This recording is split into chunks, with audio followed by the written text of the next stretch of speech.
Assalamu alaikum wa rahmatullahi wa barakatuh. नमान भाई, if you can hear me, वालेकुम तो अस्सलाम चैट विंडो जी में है टाइप कर दीजिए। जी है कि नहीं। मुझे हाँ आपकी आवाज़ नहीं आ रही अनफॉर्चुनेटली, क्योंकि मैंने माइक्रोफोन लगाया हुआ दूसरी किस्म का। आपसे रिक्वेस्ट है बस, अगर आप चैट विंडो में टाइप कर दीजिए। चल, जज़ाकल्लाह खैर।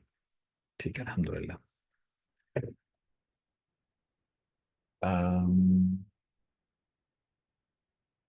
मेरी सजेशन ये भी है कि we stop the recording now, we start again when the session starts, so I pause it.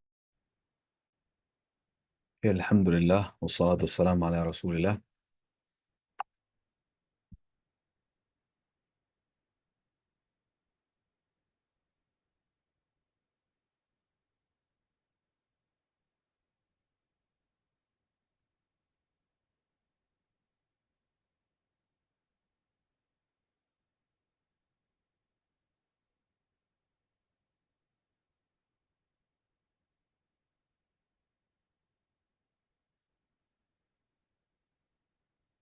Okay, alhamdulillah wassalatu wassalamu ala rasulillah. Welcome to our session on Tazkiyah al-Quran, or the cleansing of the heart with the Quran. This is a session that we've been running weekly, and I want to remind you guys that this is not a standard academic tafsir kind of a session. We focus on the heart, on cleansing of the heart, on connecting the heart with the Quran, with the speech of Allah subhanahu wa ta'ala, and hopefully connecting the heart with Allah subhanahu wa ta'ala. We've been doing the 30th juz of the Quran, and in that process, we have now arrived at the very end of the 30th juz.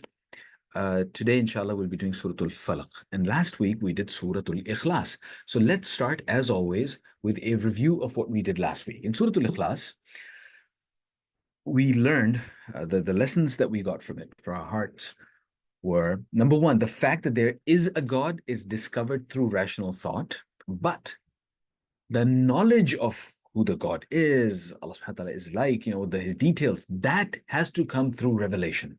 So we can do all of our own thinking and arrive at the fact that there is Allah subhanahu wa ta'ala, but what Allah subhanahu wa ta'ala is really like, what his dominion is really like, and how Allah subhanahu wa ta'ala has communicated to mankind before us, all of these details, it is Allah subhanahu wa ta'ala who tells us that through his own revelation. That's the first thing. The second lesson that we got from it was that Allah subhanahu wa ta'ala is the only dependable constant in our lives. That's the word samad in Surah Al-Ikhlas.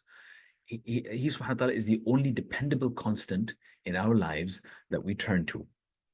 The third one is that Allah subhanahu wa ta'ala is unique. There's nothing like Allah subhanahu wa ta'ala. And people who say things like, may Allah subhanahu wa ta'ala forbid, say things like, na'udhu billah, that Allah has a family or Allah has children. We learned that that's a really big deal. And because of popular culture, it's become acceptable for people to say things like that, son of God and all that stuff. But it's a really, really big deal to say something like that. Allah subhanahu wa ta'ala really does not like it. The last point that we got from our session of Surah Al-Ikhlas was, in the remembrance of Allah subhanahu wa ta'ala, our hearts find peace.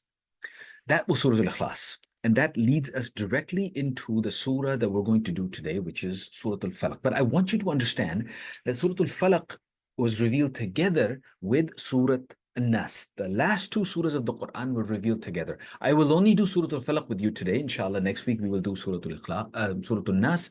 But the conversation we will have today about Surah Al-Falaq and its effect on the heart is the same conversation that will continue next week, inshallah. These last two surahs, what we'll be talking about in these surahs is the protection of the heart. So up until now, we've been talking about the relationship that our heart has with Allah subhanahu wa ta'ala. What is Allah subhanahu wa ta'ala like? But now we will talk about protecting the heart. We will talk about seeking refuge in Allah subhanahu wa ta'ala from things that are beyond our control. Now, we do a lot of things that help us strengthen our heart, that help us protect our heart. But then we have to recognize there are things that affect the heart. These are things that can be described as evil. These are things that can be described as tendencies, but I'm going to divide them into two categories. So there's evil from the outside, from outside of our own person, evil that affects us. That's one category. The second category is evil that comes from inside of us. So in Surah Al-Falaq, we will see that we will learn to seek refuge from evil from the outside, whether that's natural or supernatural, both, everything included. That's Surah Al-Falaq. That's what we'll do today. And then next week, inshallah, we will do Surah An-Nas, which is about evil that is inside. We seek refuge in Allah, again, from evil that is inside of us. So with that point, now let's, first of all, talk about this seeking refuge of, from evil from the outside. So a little bit of a warning today. We will be talking about the supernatural a little bit. Some people are very interested in this topic. Some people find it kind of awkward or eerie, but in Islam, we're quite comfortable with talking about things that we see and things that we don't see. We recognize that there is a dimension that we don't see. And it's not a big deal. And it's something that Allah subhanahu wa ta'ala has talked to us about in the Quran. There's a whole surah called Surah Al-Jinn. So we will be talking about jinns to some extent today. But we will be talking specifically about the evil jinns. And there are among jinns, evil ones, and there are even Muslim ones among them. So we will be talking today about the evil ones. And we will also be talking about evil people, evil men and women. And the whole idea is that a human being can do so much to protect themselves, but there are things that are beyond our control, and we seek refuge in Allah subhanahu wa ta'ala. For example, you see on the screen, this is a verse from Surah Al-Ghafir where we see Musa alayhi salam seeking refuge in Allah. This is a prophet of Allah who's seeking refuge in Allah from things that are beyond his control. He says, أعوذ بالله من الشيطان الرجيم وقال موسى إني عذت بربي وربكم من كل متكبر لا يؤمن بيوم الحساب. Musa alayhi salam said, I seek refuge in my Lord and your Lord from every arrogant person who does not believe in the day of reckoning. Seeking protection from someone who might have power. So in this case, it might be Fir'aun, who's a human being who has power, but is an evil person. And Musa alayhi salam is seeking refuge in Allah subhanahu wa ta'ala from such a person. This is an example of what we call natural evil, which is somebody who can hurt you physically, somebody who can steal from you, somebody who can rob or rape or pillage. These are things that happen at the hands of human beings. That's one type of evil. Then there is another type of evil, which is, let's just call it supernatural evil, which is the harm that occurs at the hands of or through evil jinns. And sometimes these two types of evils come together. So magic, it's an English word which can be used in a positive sense or a negative sense, but in Arabic, magic is always negative. Sihr has a very negative connotation because it is done through evil jinns. Sihr is a very negative thing. So this is one example of supernatural evil. Another example of supernatural evil is what we call nazar in our country, but it's called ayn in Arabic. Nazar, lagna, nazar, or ayn, same thing in Arabic, ayn also means eye. That's another example of supernatural evil. So inshallah, we will talk about both of these. The second example that I want to give you guys before I come back to this is from Surah Al-Qalam. This is Allah subhanahu wa ta'ala talking about ayn, the eyes of the kuffar, that they used to try to harm the Prophet ﷺ. This is in Surah Al-Qalam. Allah subhanahu wa ta'ala says, أعوذ بالله من الشيطان الرجيم وإن يكاد الذين كفروا لا يزلقونك بأبصارهم لما سمعوا الذكر ويقولون إنه لمجنون. And verily those who disbelieve would almost make you slip with their eyes when they hear the reminder, which is the Quran, and they say, verily he, Muhammad ﷺ, is a madman.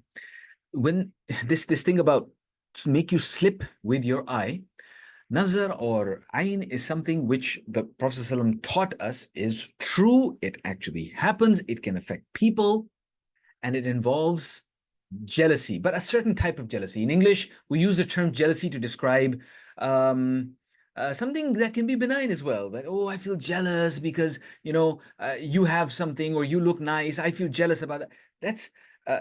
That's just envy. That's just a very superficial kind of a feeling where you're not intending to hurt the other person. But in Arabic, the word hasad is used to describe a type of jealousy where you feel anger that the other person has something and you don't have it. And when you do that, when somebody does that, when that anger bubbles up, their qareen, which is a type of jinn that is associated with the person, their qareen then can affect the other person as well. That's called ayn or nazar. Okay, so so far I've been talking about natural and supernatural evil. Let me just focus on Surah Al-Falaq now, and then this will begin to make sense. I promise that, inshallah. Okay, so Surah Al-Falaq. Towards the last few years of the Prophet's life, something strange happened to him. And then Allah subhanahu wa ta'ala showed us how evil can affect human beings and how we are to remove that evil. So what happened was that when the Prophet ﷺ agreed on the covenant of Hudaybiyah, Sulh Hudaybiyah, when the Prophet ﷺ agreed with the kuffar of Quraysh, now he no longer feared that the people from Mecca are going to, there's no longer any war going on with the people of Mecca. So the Prophet ﷺ now was free to deal with his other enemies. So the one other location where he feared that people would attack Medina was this place called Khaybar, where lots of Jewish people lived, and people from Medina who had been plotting against him but were now expelled, they had also gone and settled in Khaybar. So these people were always involved in conspiracies against him. Some of these people, they sent a delegation to Medina, and this delegation met some of the non-Muslims of Medina. One of them was a man whose name was Labid bin A'sam. This guy was, I'm going to use the term magician, but what I mean by that is somebody who uses incantations to call on the jinns. So this act, calling on the jinns or incantations, this has been known throughout history. It happens in our day as well. Perhaps some of you have observed this with your own eyes as well. Or maybe you've come across people, or maybe you've seen videos of people doing things like that. So it's a known fact. It's been happening throughout history. People do these things and they call on the jinns. And when they call on the jinns, it's almost like an act of worship to the jinn. And the jinn in return then asks them to do ridiculous things. Maybe the jinn will say, okay, what I want you to do is to go to, I don't know, go to a graveyard in the middle of the night, maybe at 2 a.m, and look for the piece of a body from a dead insect or animal or something like that. And at 2 a.m, you will find this guy who's looking for something, or the jinn will say, okay, I want you to have one room in your house where you will always keep trash. By the way, all of the stuff that I'm sharing with you, I'm not making it up. These are real incidents that have happened to people. So in return for that, I will do what you want me to do. So the jinn will ask these people to do these things. And these people think, oh, now I have this jinn under my influence. But in reality, that stupid man or woman is under the jinn's influence. So the human being thinks that I have this jinn as my slave, but no, it's actually the jinn who has taken the human being as his slave. Why would the jinn do that? That's a fair question to ask. Why would the jinn ask them to do these ridiculous things? It's because the jinn wants to humiliate the human being. It's because that jinn also feels very angry that Allah subhanahu wa ta'ala has given human beings this rank of ashraf al-makhluqat. So they humiliate the human being by making them do these stupid things. And that person will do it. And in return, the jinn will then help the human being harm someone else. So this man, Labid bin Asam, was this kind of a magician. He would do incantations and call on the jinns to do these things. So the jinn, he called whatever, jinns he wanted to. And the jinns told him to do these certain things.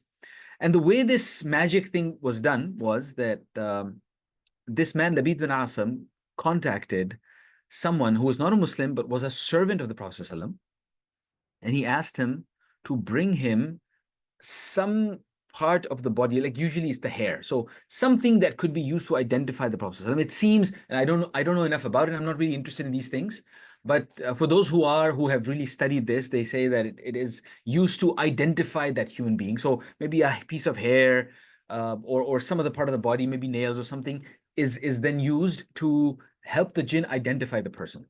So this person, Labid bin Asam, contacted one of the non-Muslim servants of the Prophet. I mean, in Medina, he did have at that time non-Muslim servants as well. So this person had access to the Prophet's personal items, and he didn't have much personal items. He had a comb. In his comb, when you comb your hair, and some hair is left inside the comb. So this young man, he pulled out the hair from the comb, and he brought them to Labid.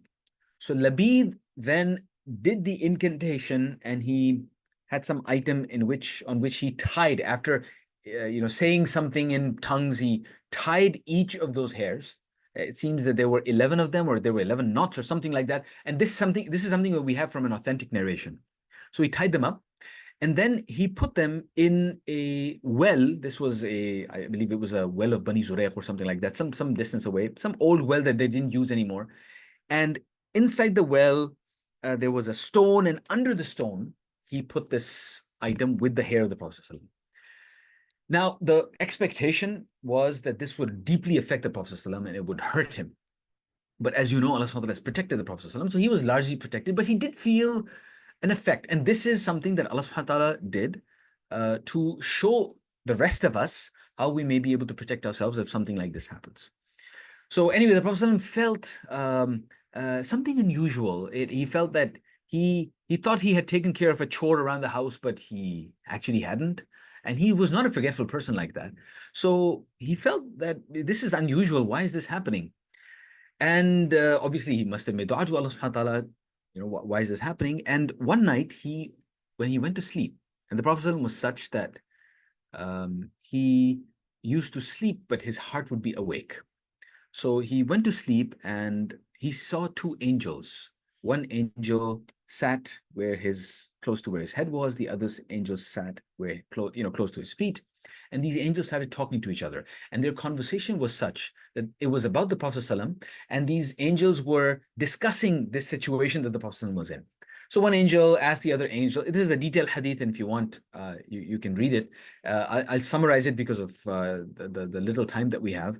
And these angels one angel is asking the other angel, okay, what has happened to our Prophet ﷺ? And the other angel replied, oh, he has been affected by the sihr done by that person. Oh, that person, okay, well, how was the sihr done? And the other angel described it. So they're having this conversation, and the Prophet ﷺ is now getting all of the information in this way. And then he woke up, and now he had the information that he needed. He spoke to his his wife, Aisha radiallahu anha. And then he called our Ali radiallahu anhu, and Talha radiallahu anhu, and some other Sahaba joined them as well. And he told them, okay, I want you to go to this location. And in that location, there's a well. And in this well, you will find at the bottom of the well, there's a rock. And under the rock, you will find this. Because this is what the angels told him. And they went there, and they looked and looked, and they couldn't find it. But then they started taking the money, the water out of the well. And eventually they saw the stone, and under the stone, they found the item, and they took it out. And by the time the Prophet had also arrived there himself as well. And then Allah subhanahu wa ta'ala told him to recite. In the angels, in their conversation, they had included the treatment. And the treatment was that those knots, that you recite al-mu'awwidhatayn, which is these two surahs, Surah Al-Falaq and Surah Al-Nas. and you keep opening the knots or breaking the knots. So the Prophet ﷺ recited Surah Al-Falaq and Surah Al-Nas as he was breaking the knots. And as soon as it was done, it almost felt like he felt kind of free at that time. And the effect of the sihr was lifted. This is the context of Surah Al-Falaq and Surah Al-Nas. As I mentioned, Surah Al-Falaq is about protecting ourselves from the evil that comes from the outside. And Surah Al-Nas, inshallah, when we do it next week, it's about the evil that comes from the inside. Now, let me go into Surah Al-Falaq so that we can understand what's going on with Surah Al-Falaq. And then, inshallah, if we have time, I'll share with you guys one other story that may be relevant to this. So, أعوذ بالله من الشيطان الرجيم بسم الله الرحمن الرحيم قل أعوذ برب الفلق. Say, O Prophet ﷺ, I seek refuge in the Lord of the daybreak. رب الفلق. من شر ما خلق, from the evil of whatever he has created. ومن شر غاسق إذا وقب, and from the evil of the night when it grows dark. ومن شر النفاثات في العقد, and from the evil of those witches casting spells by blowing into knots. ومن شر حاسد إذا حسد, and from the evil of an envier when they envy. This is the hasad that I mentioned earlier, the extreme jealousy that we feel. Okay, now let's break it down. This is a surah that all of us know. Most of us understand the meaning as well, but I want us to understand the general lessons that we can draw from this. Once again, like Surah Al-Ikhlas, it starts with Qul. The whole Quran is being revealed to the Prophet ﷺ with the instruction to share it with the people. So why the extra Qul? As we discussed last week, this is a device for a certain type of emphasis. And then Allah subhanahu wa ta'ala says, A'udhu, Qul a'udhu bi Rabbil Falaq. I seek refuge in the Lord of the daybreak. When we say A'udhu, we are seeking refuge in something, and we are distinguishing ourselves from other people who are not Muslim. They seek refuge in all kinds of things. So the Arabs, before they were Muslim, they would go into a valley and they knew that the jinns lived in that valley, and they would say something like, I seek refuge in the Lord of this valley. What they actually meant was the jinns who are in this valley, I seek refuge in you. Just don't bother me tonight, okay? I need to spend the night here. They used to say things like that. Or we've seen a lot of people, and this is in popular media as well, people will see something heavy happen around them. They say things like Jesus, or if it's a Jewish person, Moses, holy Moses. They will say things like that. What they're actually doing is they're seeking protection in Isa alayhi salam or Musa alayhi salam. For a Muslim, that's not allowed. We seek protection only, this kind of protection we're seeking only in Allah subhanahu wa ta'ala. A'udhu bi Rabbil, the Lord of, the Lord of Falaq. Falaq means daybreak. In the morning, if you're not in the city, because there's light, we don't really get to experience it. But if you're in a village at some point, you look far into the horizon at the daybreak, at the point when the day is breaking, you see this split between the darkness and the light. That's Falaq, that's dawn. So we're seeking refuge in the Lord of the daybreak. Why Falaq? Why daybreak? Think about that. Think about why that's happening. Why daybreak? We can say the Lord of, in Surah Al-Nas, we have the Rabbin Nas, Malikin Nas. So there's different words we can use, but Allah subhanahu wa ta'ala here uses the word Falaq, the Lord of the daybreak. Why? Think about why. Most evil, whether it's natural evil at the hands of men or supernatural evil, actually happens in darkness.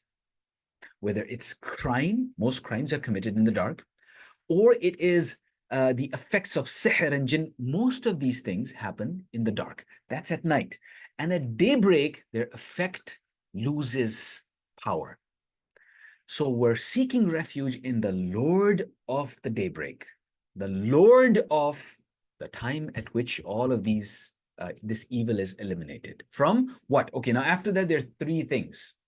Three things that we're seeking refuge from. We're seeking refuge of Allah subhanahu wa ta'ala. We're seeking refuge from three things. Let's identify those three things. From the evil of whatever Allah subhanahu wa ta'ala has, min sharri ma khalaq. Actually,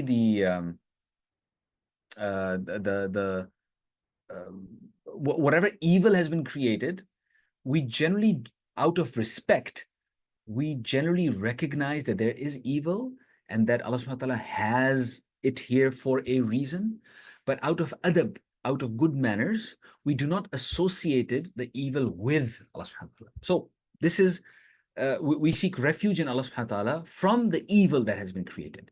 Wa min sharri ghasiqin idha waqab, and from the darkness of the night when it grows dark. As I mentioned, that that most evil things happen at night.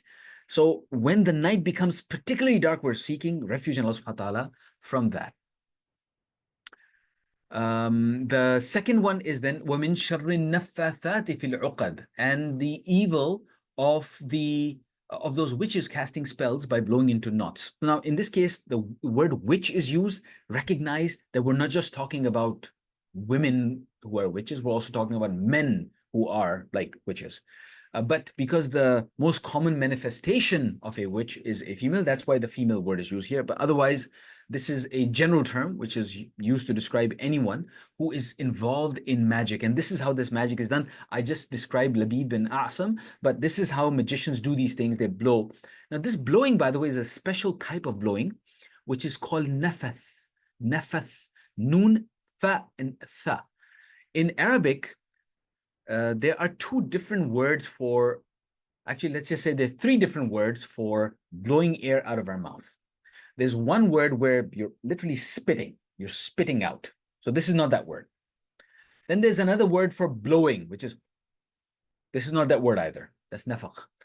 This is the third word, which is called dry spitting, because I can't really think of another word in English for this. This is not something that the rest of the world may be familiar with, but people in our country are very familiar with it because we have seen aunties do it all around us.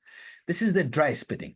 When you recite the Quran and after that you blow it on someone, how do you generally do it? There's no spit that comes out, but we do this is the dry spitting. Or you say, A'udhu billahi minash shaitan rajim, you turn to the left and go, because you're seeking refuge from the shaitan. This is sunnah as well. This is dry spitting. No spit comes out, but you make this blowing kind of a sound. This is called nafath. So the nafath can be done in a halal way when you recite the Quran. It can also be done in a haram way when you're doing incantations to call and worship the jinns. So we're seeking refuge from the ones who call and do this nafath for the jinns. Okay, now, just to clarify, what kind of nafath do we do? I mentioned the Quran. You recite the Quran, you blow it on yourself, like that, or you blow it on someone else as well, a family member, no problem. We also do nafath before we go to sleep. We say the three quz, we say Surah Al-Ikhlas, Surah Al-Falaq, Surah Al-Nas.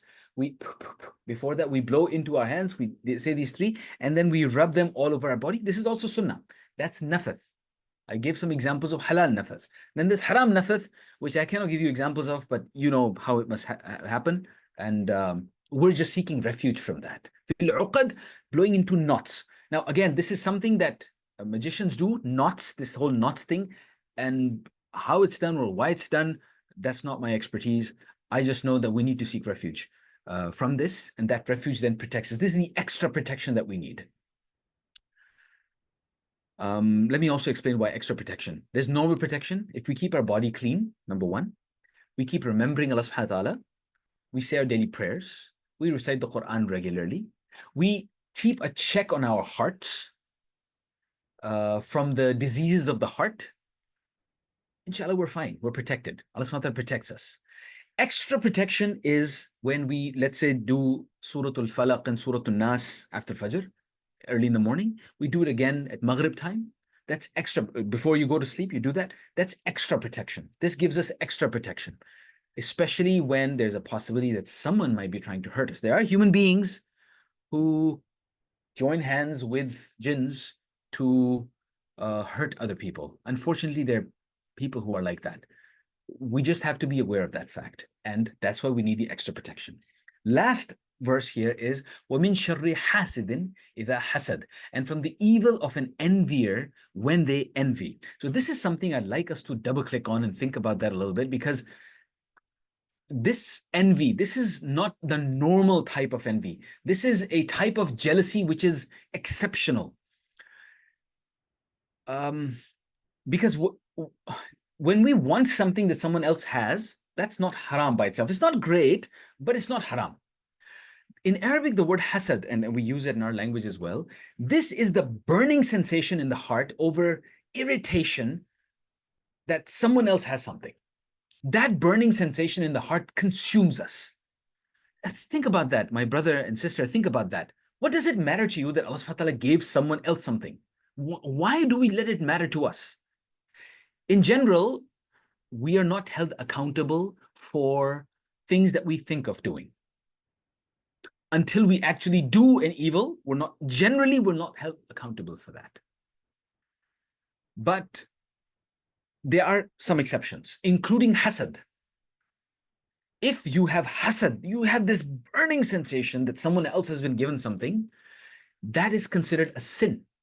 And we are held accountable for that. And Allah subhanahu wa ta'ala will hold us accountable for that on the Day of Judgment. Similarly, by the way, arrogance, if we feel arrogance in our heart, we are held accountable for that. Other things, let's say, somebody's imagining that they're doing something wrong or something, they're stealing something, or I don't know, eating something haram or whatever. We're not held accountable for that. Of course, we should try to protect ourselves from that as well, but Allah subhanahu wa ta'ala does not recognize that as a sin. But hasad, this burning sensation over someone else having something, that is a sin. Similarly, arrogance is a sin. Think about why. Why would this specially be considered a sin? It's because having this kind of feeling means that we are challenging Allah subhanahu wa ta'ala's wisdom and Allah subhanahu wa ta'ala's decision. It is Allah who gave that person that, right? It is Allah subhanahu wa ta'ala who gave that person that thing, or that ability, or that beauty, or that wealth. And generally, the brothers among us, we feel hasad over someone else's wealth, someone else's power, someone else's influence. And frequently the sisters among us, not all the time, but they may feel hasad over someone else's looks. But whatever we're feeling hasad from, we are challenging the decision that Allah subhanahu wa ta'ala made, Allah subhanahu wa ta'ala's wisdom. And as Allah subhanahu wa ta'ala says in Surah An-Nisa about the Jews feeling hasad over the revelation being sent to an Arab, or do they envy the people for Allah's bounties? We have given the descendants of Ibrahim the book and wisdom, along with great authority. So even those people were feeling this hasad, and Allah subhanahu wa ta'ala describes that. So the Prophet warned us about hasad, saying that it destroys good deeds like fire destroys twigs. My brothers and sisters, there's a reason why I'm spending extra time on this last verse, and I'll just take another minute or two, but there's a reason why I'm underlining this, because this is one of those diseases of the heart that if we have it, we may find ourselves outside of the protection of Allah subhanahu wa ta'ala. Please, let's protect ourselves from the hasad of others, but let's make sure that we protect ourselves from the evil in ourselves as well. And hasad, by the way, is the cause of nazar, is the cause of ayn. As I just mentioned to you, that when a person feels this hasad, then it's the qareen of the person, then the qareen takes action and will be held accountable for that. So this was Surah Al-Falaq, and I wanted to share another story with you, but inshallah I can do that next week since we're out of time.